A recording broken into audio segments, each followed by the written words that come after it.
আপনার হাতের স্মার্টফোনটিতে রয়েছে জীবাণু, কিংবা আপনি যে মাউসটি ধরে আছেন তাতে রয়েছে জীবাণু, বা আমরা যে প্রতিনিয়ত খাবারটা খাচ্ছি সেটিতেও রয়েছে অসংখ্য জীবাণু।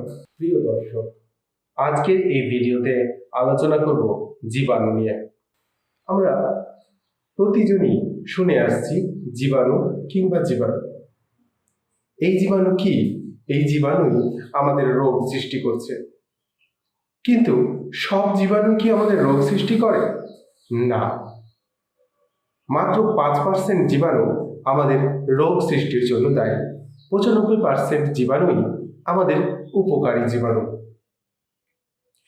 জীব এবং অণু, এই দুটি শব্দ মিলেই জীবাণু শব্দটি গঠিত। ছোট ছোট ক্ষুদ্র ক্ষুদ্র আমাদের চোখে সাধারণত আমরা যেটা দেখতে পাই না, যে সকল আমরা দেখতে পাই না তাই জীবাণু। এত ক্ষুদ্র জীবাণু আমরা দেখতে পাই না।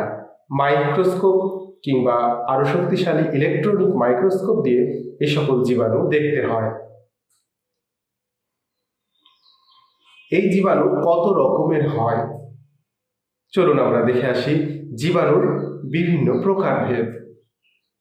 সাধারণত মাইক্রোবায়োলজিতে যে সকল জীবাণুর কথা বলা হয়েছে তাতে মূলত 3টি জীবাণু, যেমন ব্যাকটেরিয়া, ভাইরাস, ছত্রাক, এবং আরও একটি তুলনামূলক একটু বড় যার নাম প্রোটোজোয়া বা পরজীবী, তাই হচ্ছে জীবাণু। ব্যাকটেরিয়া, ভাইরাস, ফাঙ্গাস এবং প্রোটোজোয়া, এই 4 ধরনের জীবাণু নিয়েই আমাদের চতুর্পাশে গঠিত বা আমাদের পরিবেশে জীবাণু আমাদের ঘিরে রয়েছে।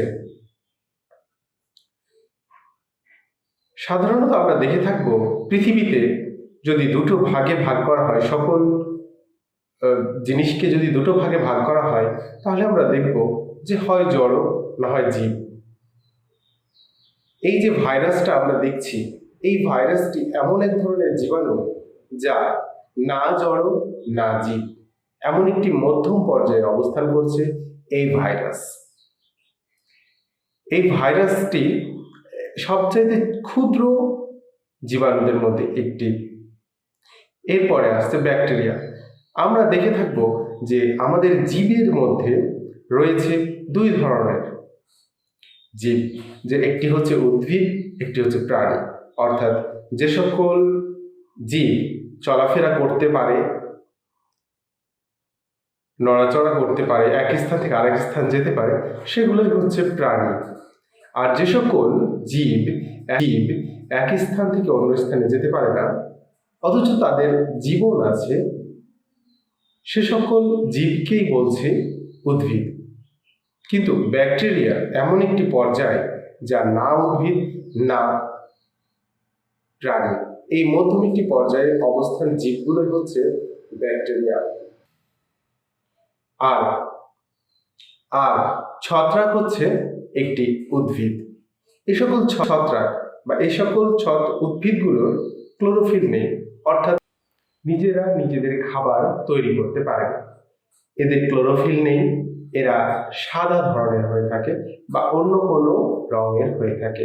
আমরা দেখে থাকবো বর্ষাকালে যে ব্যাঙের ছাতাগুলো গজিয়ে ওঠে, কিংবা আমরা যে মাশরুম খাই, সে উদ্ভিদগুলো বা সেই খাদ্যগুলোই হচ্ছে ছত্রাক। কিংবা আমরা দেখে থাকবো আচারে বা অন্য কোনো খাবারে পাউরুটির উপরে আস্তরণ পড়ে, এ সকল আস্তরণগুলোই হচ্ছে ছত্রাক। ব্যাকটেরিয়া বিভিন্ন ধরনের আছে, যারা নিজেদেরকে প্রোটেকশন করতে পারে, সেরকম স্পোর আছে, কারো স্পোর নেই। কেউ বাতাসে বেঁচে থাকতে পারে অক্সিজেনের উপস্থিতিতে, কেউ অক্সিজেন ছাড়াই বেঁচে থাকতে পারে। আবার ভাইরাসও রয়েছে, মূলত 2 ধরনের, একটি হচ্ছে ডিএনএ ভাইরাস, একটি হচ্ছে আরএনএ ভাইরাস। আমাদের শরীরে ডিএনএ এবং আরএনএ দুটোই আছে। ডিএনএ বা ডিঅক্সিরাইবোনিউক্লিক অ্যাসিড হচ্ছে দুটো হেলিক্সের মতো, যা পেঁচানো মইয়ের মতো থাকে।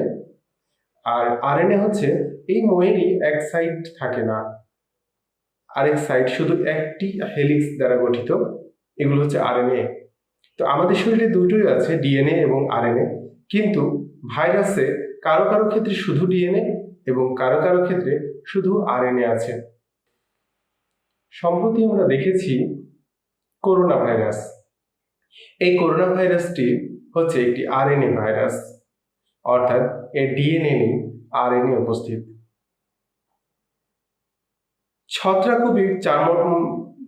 ছত্রাকও বিভিন্ন ধরনের আছে, আর পরবর্তীতে রয়েছে প্রোটোজোয়া। আমরা প্রোটোজোয়া বা পরজীবী গুলো আমরা দেখে থাকি যে আমাদের মাথায় যে সকল উকুন আছে সেগুলো এক ধরনের পরজীবী, বা কৃমি, বিভিন্ন ধরনের কৃমি, সুতা কৃমি, ফিতা কৃমি, এগুলো হচ্ছে পরজীবী।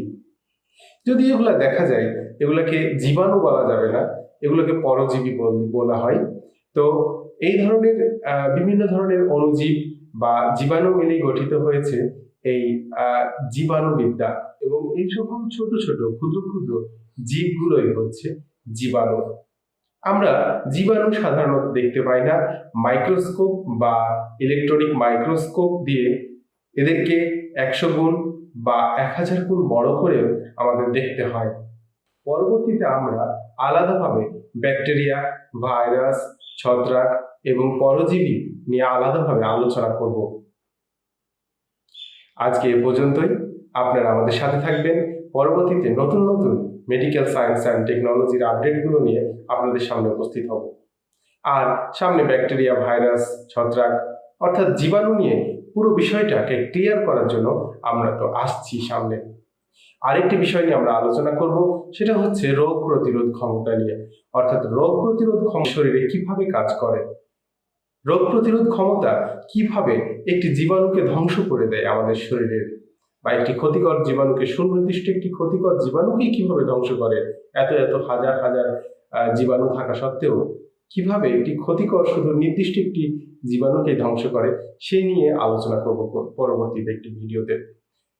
তো ভিডিওগুলো দেখতে থাকুন, চ্যানেল সাবস্ক্রাইব করুন। সবাইকে ধন্যবাদ। আল্লাহ হাফিজ।